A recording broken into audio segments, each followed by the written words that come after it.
Saint Francis was a companion of Saint Ignatius of Loyola and one of the first 7 Jesuits who took vows of poverty and chastity at Montmartre, Paris, in 1534. He led an extensive mission into Asia, mainly in the Portuguese Empire of the time, and was influential in evangelization work, most notably in India. He also was the first Christian missionary to venture into Japan, Borneo, the Maluku Islands and other areas.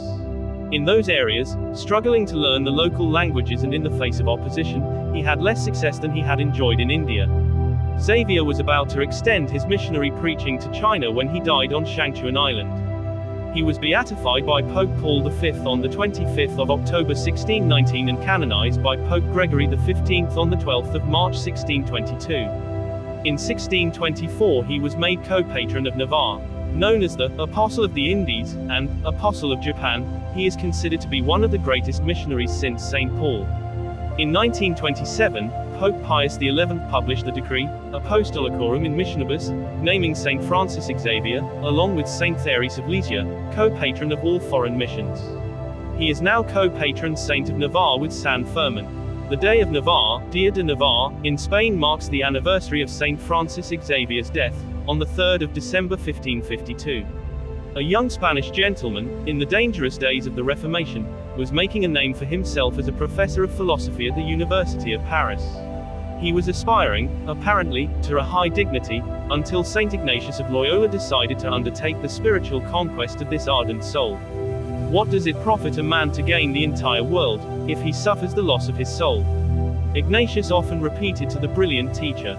The words of Christ, joined to the example of Ignatius and his disciples, prevailed.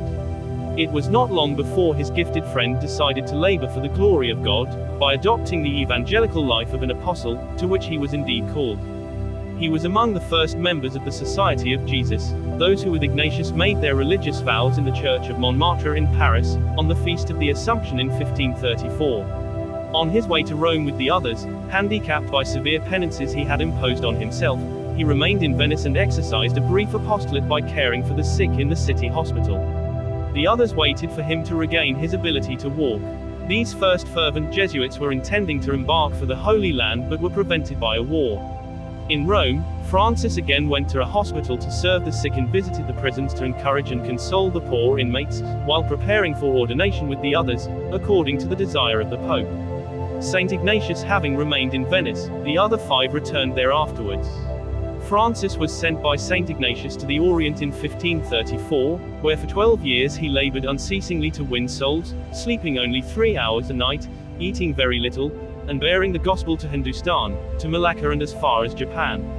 At all times thwarted by jealousy, covetousness and the carelessness of those who should have helped and encouraged him, he did not slacken in his apostolic endeavors despite opposition and the difficulties of every sort which he encountered. Miracles accompanied him everywhere. He resurrected several who had died. His inexhaustible kindness was not the least of his assets in winning thousands of pagans to the faith. He baptized so many that his arm became virtually disabled, 10,000 in a single month in the kingdom of Travancore, where in the same space of time he saw to the building of 45 churches.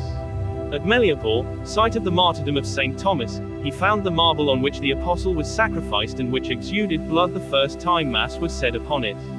Passing through various islands, cities and provinces of India, he strengthened his first conquests by additional preaching. He planted crosses in the public squares and overcame all obstacles. Saint Francis is called Apostle of Japan as well as of India. There the pagan priests opposed and calumniated him and tried without success to outwit him in debates. Humiliated, they used subtle means to instill dislike for him in the minds of the court authorities. But he won the love as well as the respect of those he evangelized, blessing them with such miracles as filling the hitherto sterile sea of Kangoksuma with inexhaustible reserves of fish. The vast kingdom of China appealed to his charity and he was resolved to risk his life to force an entry, when God took him to himself. It was on the 2nd of December 1552, that the Apostle of the Indies died on Sanshan, an island facing the city of Canton in China, like Moses, in sight of the land of promise. Saint Francis was first buried on a beach at Shangchuan Island, Taishan, Guangdong. His incorrupt body was taken from the island in February 1553 and was temporarily buried in St. Paul's Church in Portuguese Malacca on the 22nd of March 1553. An open grave in the church now marks the place of Xavier's burial. Pereira came back from Goa, removed the corpse shortly after the 15th of April 1553 and moved it to his house. On the 11th of December 1553, Xavier's body was shipped to Goa. The body is now in the Basilica of Bom Jesus in Goa, where it was placed in a glass container encased in a silver casket on the 2nd of December 1637. This casket, constructed by Goan silversmiths between 1636 and 1637, was an exemplary blend of Italian and Indian aesthetic sensibilities. There are 32 silver plates on all the four sides of the casket depicting different episodes from the life of the saint. The right forearm, which Xavier used to bless and baptize his converts, was detached by Superior General Claudio Acquaviva in 1614. It has been displayed since in a silver reliquary at the main Jesuit church in Rome, Il Gesù.